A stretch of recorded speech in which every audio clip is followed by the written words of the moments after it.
vision of America's renewed role in the world, one that is measured to match our times, that really fundamentally is about both investing in ourselves here at home and then leveraging the force of alliances and partnerships globally to take on the great challenges of our time. We've had to make tough calls. We've had to deal with crises. We've had to deal with tragedies. But through that and everything that has been thrown at us, we have been steadily, month by month, building a foundation to confidently and effectively prevail against the full range of threats and challenges we'll face in the years and decades ahead, those that arise from nation-state competitors and those like climate and COVID and nuclear proliferation that confront all nation-states. In the aftermath of the Second World War, Dean Acheson spoke more than once, as many of you know, about the concept of situations of strength. It's a simple idea, but profoundly important for U.S. foreign policy in his time and in ours. A cornerstone of our national security and foreign policy strategy should be working to put the United States in situations of strength for whatever particular crisis or challenge we face and for every opportunity that we seek to seize. And under difficult circumstances over the past 11 months, that is precisely what we've worked to do. At the beginning, that meant really reclaiming America's place at the multilateral table, rejoining the Paris Agreement and the World Health Organization on day one, extending the New START agreement for 5 years to preserve the only remaining treaty that would safeguard nuclear stability between the United States and Russia, an agreement that would have expired within weeks of our coming into office. At the same time that we were exercising the effort to come back onto the world stage, we were putting an enormous amount of effort and emphasis. And when I say we, it starts with President Biden, and obviously at the center it was our domestic team, but the National Security Council was right at the heart of this as well, of replenishing our own reservoir of strength here at home. That is the North Star of this administration, and we in the NFC have supported our colleagues over the past year to secure the passage of once-in-a-generation investments in precisely those areas we have too long neglected: our infrastructure, our innovation, our human capital, to overhaul, modernize, and make resilient the basic building blocks of our economy and society. And that work is not done, but we have made huge strides, and we are putting our shoulder to the wheel to get the remaining pieces in place. There is nothing inevitable about the United States being able to maintain our core strength and comparative geostrategic advantage in innovation, in talent, in capital, and entrepreneurship. It must be renewed, revitalized, and stewarded, and that is a national security imperative as well as an economic and social imperative. As National Security Advisor, walking into an office on day one where key functions had badly atrophied across our government, that has also meant building a National Security Council that is structured and staffed to contribute to these investments. So driving issues that sit at the intersection of domestic and foreign policy, like energy prices or ransomware or tax policy or supply chains, or the manifold questions of technology that we face as we go forward. Over the past year, I'm proud that we've built at the National Security Council an outfit that has positioned us to be not only responsive, but out in front of these non-traditional challenges that are going to become increasingly traditional in national security conversations going forward. So step one, replenish our reservoir of strength at home. Step two, build a lattice work of alliances and partnerships globally that are fit for purpose for the challenges of this century. When we came into office, we were in a deep, deep hole with a lot of our allies. And the path out of that hole has not been perfectly smooth over the past year, but as we stand here in December of 2021, I believe that our core alliances are in fundamentally good shape and in the kind of shape we need them to be in to deal with both great power competitors and with the significant transnational challenges of our time. Today, Europe and the United States are fundamentally aligned on the biggest challenges we face. You look at what the European Union just came out and said today with respect to the threat posed by Russia to Ukraine. You look at the European Union and the E3 sitting with the United States in Vienna on the JCPOA, on both Iran and Russia, and growing alignment on the challenge posed by China. And we are on the same page when it comes to trade, technology, and climate to an increasing degree in ways that are actually really producing results. And this is important because much of what we think of as power, will be measured and exercised in the 21st century in economic terms, according to trade and technology. And our focus these past 11 months has been on bringing democracies and market economies of the world together to set the rules of the road in these areas. So from a global methane pledge to the commitment to the global minimum tax to the launch of the Trade and Technology Council, this is a work in progress, but we have significant progress under our belt. A year ago, the EU was finalizing a wide-ranging investment agreement with China and reticent to speak out on dangerous Chinese economic and human rights abuses. Today, that deal is on ice, and nations came together at the most productive G7 in memory to condemn forced labor in Xinjiang. A year ago, the US and the EU were levying new damaging tariffs on one another. Today, we've resolved significant trade disputes on airplanes, on steel and aluminum, and we've done so in a way that protects our workers and also rises to the non-market economic challenges that China poses. A year ago, we were isolated from our closest partners on how to deal with the nuclear threat from Iran. Today, we stand shoulder to shoulder, just as we do, as I mentioned before, on Russia, speaking with one voice on both the severe consequences that Russia will face if it further invades Ukraine and on the diplomatic path forward we seek in concert with our allies to safeguard stability and security in Europe. And just as we have revitalized the transatlantic relationship, we've done so in every region of the world, elevating the Quad to leader level, launching an innovative and far-reaching security partnership with AUKUS, restoring the Visiting Forces Agreement with the Philippines, re-engaging with ASEAN and APEC as cornerstones of our engagement in the Indo-Pacific, hosting the leaders of Japan and Korea for remarkably substantive and successful visits. Here in our hemisphere, we've revived the North American Leader Summit to consult with our closest neighbors, and we've now launched an effort to build a regional migration framework that will tackle what has become truly a hemispheric-wide challenge. We've focused on deterrence, diplomacy, and de-escalation in the Middle East. We've re-engaged with the nations of Africa after 4 years of neglect. Now, operating from a position of strength, building this lattice work of flexible partnerships, institutions, alliances, groups of countries that can tackle problems, does not mean that we don't face real challenges and that we haven't faced setbacks. The DPRK hasn't halted its forward progress. Unrestrained because of the catastrophic decision of the previous administration on the JCPOA, Iran is driving its nuclear capability forward. Ethiopia remains a deeply challenging, even tragic civil conflict that resists active diplomacy for now, although we continue to work day in, day out on that front. The world is anything but calm. We have multiple overlapping crises that will continue to test us. We're going to have to make hard choices going forward, just as we've had to make hard choices to date.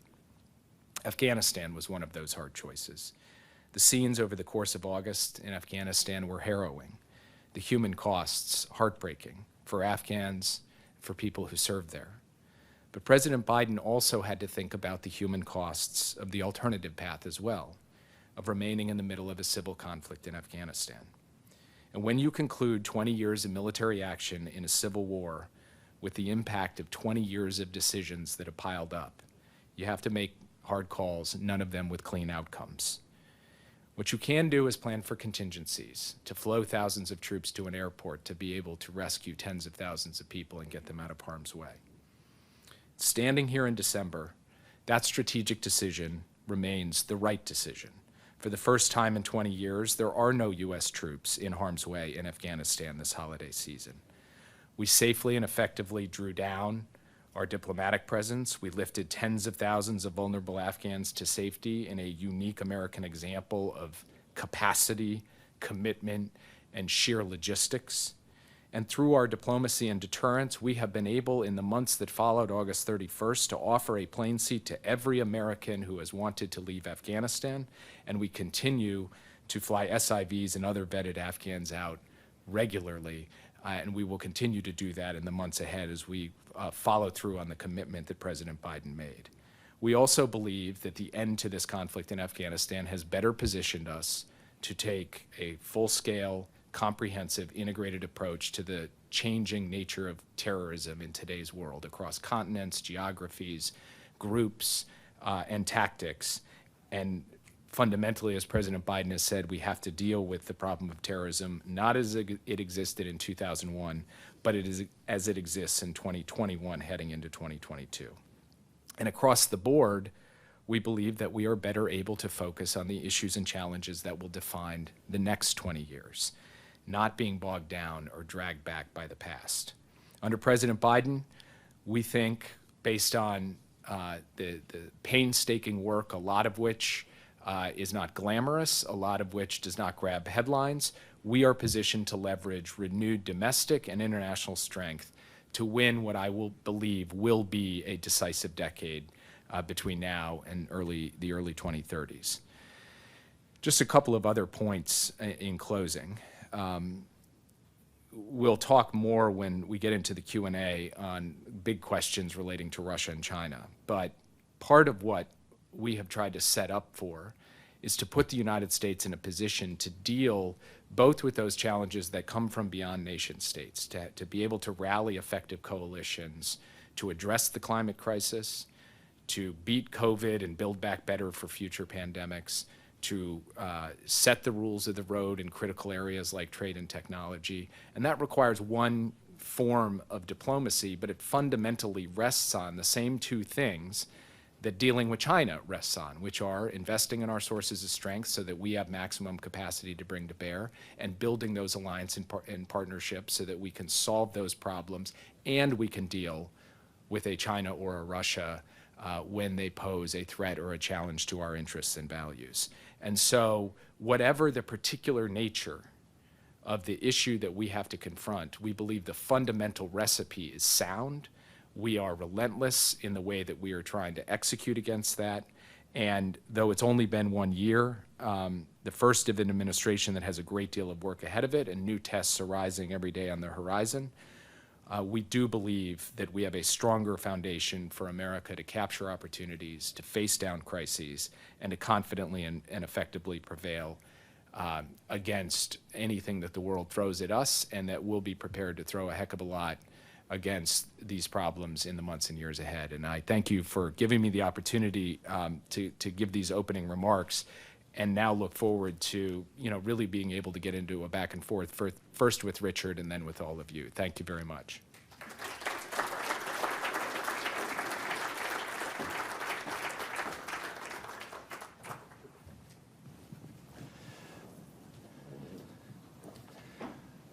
Well, thank you, Jake. You alluded in your opening comments to big questions about Russia and China. So let's begin with big questions about Russia and China. Let's start with Russia and Ukraine, the immediate crisis. The president has taken off the table the idea of a direct U.S. military response in Ukraine, and the emphasis has been on sanctions and support for Ukraine, sanctions against Russia, support for Ukraine. What can you say about the diplomatic side? Essentially, the Russians, as we read in the paper today, have essentially said they don't simply want Ukraine out of NATO, but they want NATO out of much of Eastern Europe. What is our sense of the conversation we're prepared to hold with the Russians about European security? So we have been clear as the United States, and just yesterday the 30 nations of the NATO alliance were clear in a statement that came out of the North Atlantic Council. We're prepared for dialogue with Russia. We've had dialogue with Russia on European security issues for the last 20 years. We had it with the Soviet Union for decades before that. That has sometimes produced progress, sometimes produced deadlock, but we are fundamentally prepared for dialogue. Russia has now put on the table its concerns with American and NATO activities. We're going to put on the table our concern with Russian activities that we believe harm our interests and values. That's the basis of reciprocity upon which you would pursue any kind of dialogue. We can make progress in some areas. In other areas, we're just going to have to disagree, and that's in the nature of dialogue as well. But fundamentally, our strategy is going to be to coordinate closely, to have allied unity, and then be prepared to sit with Russia and respond positively to the idea that we can have a discussion in the appropriate format on the principle of nothing about you without you, and see where it takes us. I expect others will want to follow up. Let me get a few other issues on the table before we open things up, which is China. And in particular, we've had interesting public comments in recent days and weeks by the leadership of both Australia and Japan about Taiwan and how seriously they took Taiwan's security predicament, how they were prepared to go to bat for it. And here we are after Afghanistan, after what the Obama administration did and didn't do in Syria, after Hong Kong, Crimea, what the previous administration did to the Kurds, now Ukraine, where we've ruled out direct defense. Why not be clear about our willingness to come to Taiwan's aid if China acts aggressively against it? How, particularly given what we've done in Ukraine, how do we explain why we would be prepared to help Taiwan if we're not prepared to help Ukraine? Well, I think the U.S. position when it comes to Taiwan actually is clear because it's a position that we have sustained to maintain peace and stability across the Taiwan Strait for decades. It is rooted in the One China policy, the Taiwan Relations Act, the 3 communiques, and the Taiwan Relations Act is a unique instrument. We don't have it with other countries. We don't have it with Ukraine. That does talk about American commitments to support Taiwan in various ways. But the whole purpose of American policy towards Taiwan and towards cross-strait relations is fundamentally designed to ensure that we never face a circumstance in which we need to directly answer the question that you posed. That is how we have approached things in the Biden administration, and to the extent that we see China diverging from the kinds of policies that could help maintain peace and stability, that they are taking actions that undermine peace and stability across the Taiwan Strait, we will call them out. And we have called them out because we believe that there is a formula that works to maintain the status quo, to not have unilateral changes to that status quo. That is what the Biden administration is pursuing. And we think that that is well understood by our partners and should be well understood in Beijing. I will keep hopscotching around the world, and then I'm counting on our members for the follow-ups, unless I can't resist. You mentioned Afghanistan, and you emphasized what you thought was the correct strategic decision. As you know from our exchanges, that's not a unanimous view up on this stage here.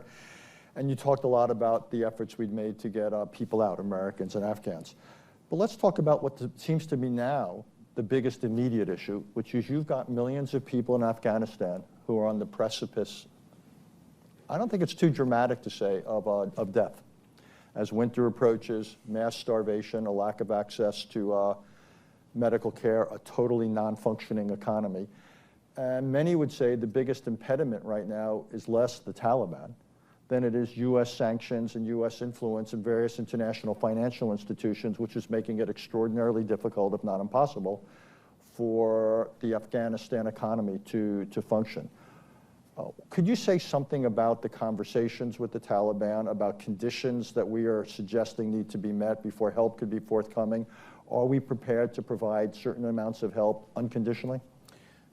We have and we are providing assistance to Afghanistan. The United States is the largest donor to Afghanistan. We've provided nearly $500 million, allocated over $500 million just over the last few months for humanitarian purposes in Afghanistan through the UN and non-governmental organizations.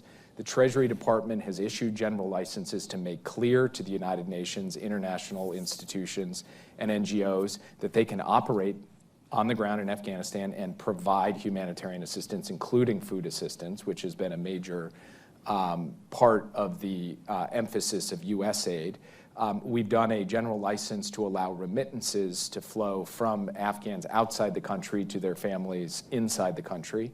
And we have worked with the United Nations and other international institutions to dramatically accelerate the provision of liquidity as well as resources to ensure that the basic human needs of the people of Afghanistan are being met. We're also talking to the Taliban and telling them that to the extent they would like direct assistance from any country, including the United States, they need to live up to their basic obligations, their international humanitarian obligations, their human rights obligations, and their commitments on questions of counterterrorism. We've had that conversation directly and clearly with them, and our view is that at the moment, Given what we have seen so far, the United States and the international community should be routing aid not through the Taliban government, but through international institutions and non-governmental organizations. And if this situation persists, say, for another couple of months, do you think that a massive humanitarian crisis in Afghanistan could and would be averted, or do we need to consider, if the Taliban are not going to do what we would like them to do in certain areas, are we prepared to consider, for example, unfreezing Afghan funds in the United States? So the Afghan funds that are frozen in the United States are subject to litigation here. That needs to be worked through. But that is not the proximate issue. The proximate issue is actually getting the relief to people across the country as winter approaches. We're going to do everything we can financially, logistically, operationally to help what is a really intrepid and remarkable group of people who are out there trying to solve this problem, to help them be able to solve it. This is a problem of immense human significance, as you said. It's a life or death issue, and it matters to us in that respect. It's also a matter of strategic significance because, of course, the collapse of Afghanistan in a full and fundamental way will have all kinds of reverberating impacts. So we are attuned to this. We are engaged on it. We are working intensively with international partners. And we're also calling on other countries in the region to step up and do their part. The United States has a responsibility here, to be sure. But countries in the region, neighboring countries, also have a responsibility. And they should be asked to do their part as well. And do you see, speaking of one neighboring country there, that Pakistan, which played a damaging role for 2 decades in providing sanctuary to the Taliban, do you see any evidence that Pakistan is playing a more responsible role now? You know, there is a lot in terms of the engagement between Islamabad and the folks in the Taliban and the Haqqani network that we do not see. So it is difficult for me to characterize the nature of their role. What I would say is that from the point of view of allowing humanitarian access and allowing other forms of relief, the Pakistani government has also been very worried about the crisis there and has wanted to be forward-leaning and engaging with us, the United States, on trying to address some of these fundamental elements of the humanitarian situation. On the broader politics of Afghanistan, it's difficult for me to characterize. You mentioned Iran in your comments. It was obviously your and your colleagues' preference, I assume it still is, that we get back, we, the United States and Iran, get back into the 2015 JCPOA. 2 questions. One, how's the going? And then, and on the off chance, not so well, Yeah. what is the limits to our, as you acknowledge, Iran is well on its way. It's already in the zip code of becoming what you might call a threshold nuclear weapon state. And the amount of lead time we would have if they decided to make a sprint towards nuclear weapons has been dramatically reduced because we've seen the unraveling of the JCPOA, for the record, initiated by us with the unilateral exit by the previous administration in 2018. What are the limits to our tolerance? And does Iran understand that? Do they understand there are limits to American tolerance about their nuclear activities? We have communicated both through the Europeans and directly to Iran our view on their continued forward progress on the program, our alarm about it. And I'm not going to say more publicly about what those precise messages are because I believe that Iran understands them, but don't want to negotiate in public on them. To your broader question on how's it going, it's not going well in the sense that we do not yet have a pathway back into the JCPOA. The last few days, I think, have brought some progress at the bargaining table, but in the meantime, since we walked away from a deal that had fundamentally put a lid on Iran's nuclear program, they have raced that program forward. And getting that program back into the box through a return to mutual compliance with the JCPOA has proven more difficult over the course of this year than we would have liked to see. And we are paying the wages of the disastrous decision to leave the deal back in 2018. That being said, what is going well is unity with our European partners, greater alignment with China and Russia, And I think an increasing recognition by Iran that it needs to come to the table in a seriously constructive way, and that our patience is by no means unlimited. I'm not going to circle a date on the calendar next week or next month, but I will say that as they continue to move their program forward, it does imperil the fundamental viability of the JCPOA over time. Lots of people have noted that neither China nor, in particularly Russia, is, shall we say, wildly enthusiastic about Iran having nuclear weapons. Is it your assessment that they're prepared to do some serious lifting to see that that doesn't happen? You know, it's interesting. Back in the 2013 to 2015 timeframe, as the Iran nuclear deal was being negotiated, Russia played a particularly important role in bringing it home. You know, all of the P5+1 had a role to play, but the United States and Russia, even through difficult times, I mean, this was the same time period that Crimea and Ukraine were unfolding, were able to work together quite constructively. I believe that we actually have constructive engagement in Vienna with Russia.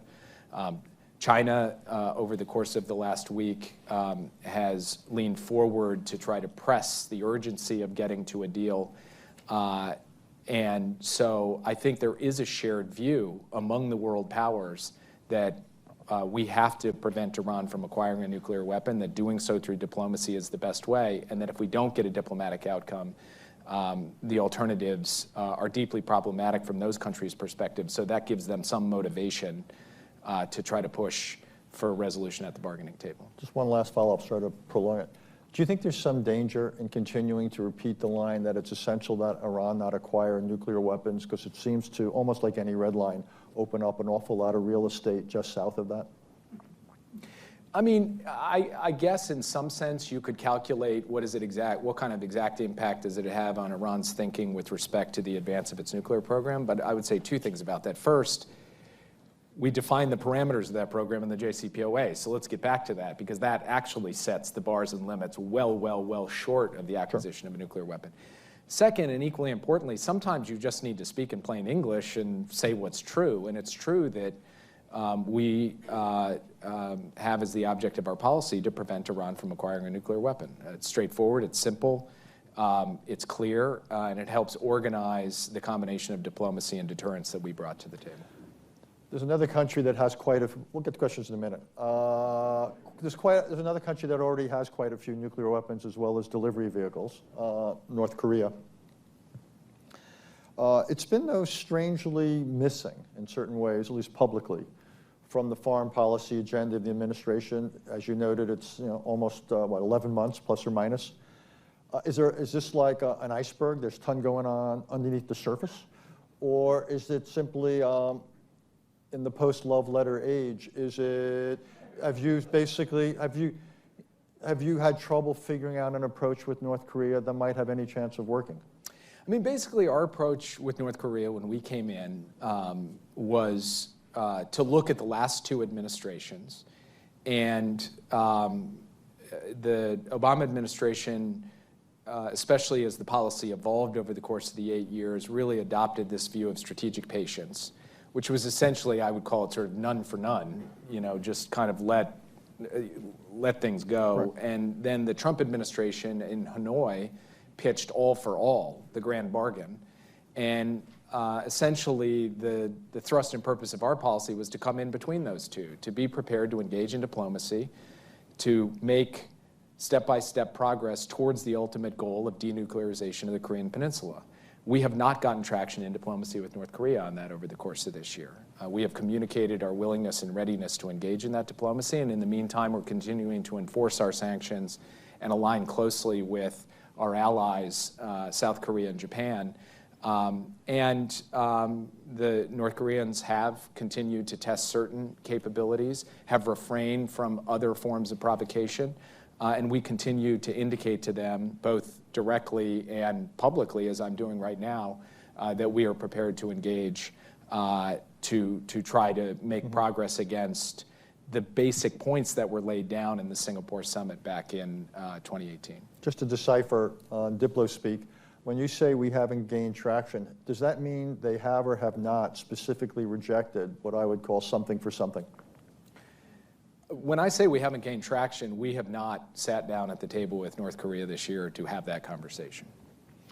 One or two more issues, and then I'll open it up. You just had a democracy summit. I'd be curious to hear what you think it actually accomplished. But more broadly, what impact has January 6th had on the ability of the United States to operate in the world? When you go about your business, you meet with your foreign counterparts, the president does. How do you see it having changed the way people see the United States and as a result recalibrate to the extent they have their relationship with us? January 6th has had a material impact on the view of the United States from the rest of the world, I believe from allies and adversaries alike. Allies look at it with concern and worry about the future of American democracy. Adversaries look at it more sort of rubbing their hands together and thinking, how do we take advantage of this in one way or another? What President Biden has done over the course of this year is project a deep sense of confidence in what America can be and will be if we make the right investments and pursue the right course in terms of the strength and health of our democracy going forward. But he has also acknowledged, as he did in his remarks at the Democracy Summit, that these pressures on our democracy, as evidenced, for example, in January 6th, are pressures democracies are feeling the world over. And that really was the fundamental purpose of pulling countries together. It was not to chest thump about a particular form of government, though we do also like to do that because we believe democracy is the best form of government. It also was to say, at this moment of challenge for democratic institutions that emanate both from within and from without, let's learn lessons from one another, let's support one another, and let's prove over the course of the next decade, as President Biden has said, that democracy will bear out over autocracy as the form of government that can best deliver in our time.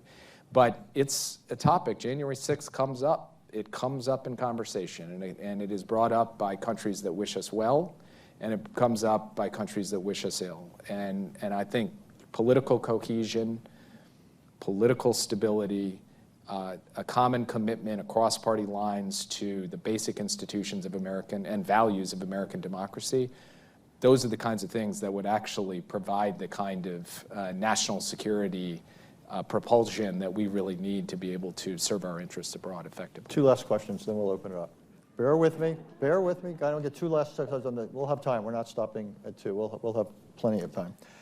One is on captive audience up here. Yeah. One is on climate change.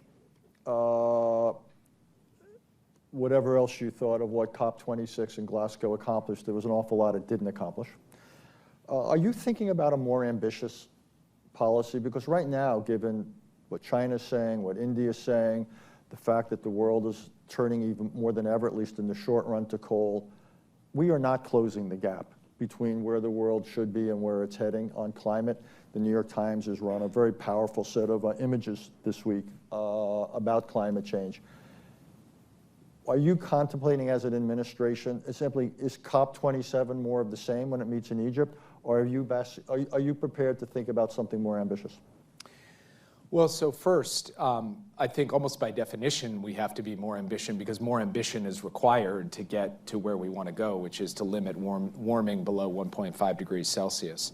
I would not sell short COP26. I think the tangible outcomes on methane, on deforestation, on innovation are real and will make a real impact. I also believe the fact that 2/3 of the world's economy has come in with commitments at COP26 to stay below 1.5 degrees, and that a big focus of the next year is going to have to be on that remaining third. And yes, China is a big part of that as the world's largest emitter. And I think as the months came into COP26, there was a lot of questions about what is the developed world doing, including whether we're going to follow through on our financing commitments. And President Biden indicated that we would be doubling our international finance commitments in service of that $100 billion pledge, and we intend to follow through on that. In the months coming out of COP26, I think the focus will shift and the pressure will grow on China to come to the table with something fundamentally more ambitious than what they have put on the table so far. And I don't say that in some kind of competitive way or challenging way or threatening way, just the reality is that the only way to solve this problem for China as well as for the rest of the world is for that country to step up more. There are other countries that will have to as well. In terms of tools, one of the interesting things heading into COP26 that I think will be a tool that becomes increasingly important is the US and the EU reached agreement to negotiate the first ever sector-based The steel agreement. agreement on carbon relating to steel, which is 10%, accounts for 10% of emissions.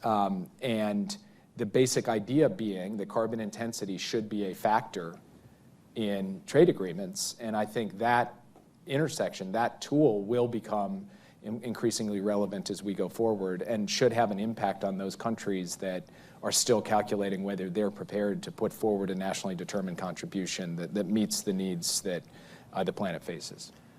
Okay, before regime change comes to the council, I will not ask any more questions, but just one for the record to know, these subjects I haven't gotten to, like Latin America, Africa, and COVID is not because they're not important, but I simply want to keep my job. I can't see that far, but with red right there, and I apologize, with masks on, it's a little bit hard for me to see people's faces.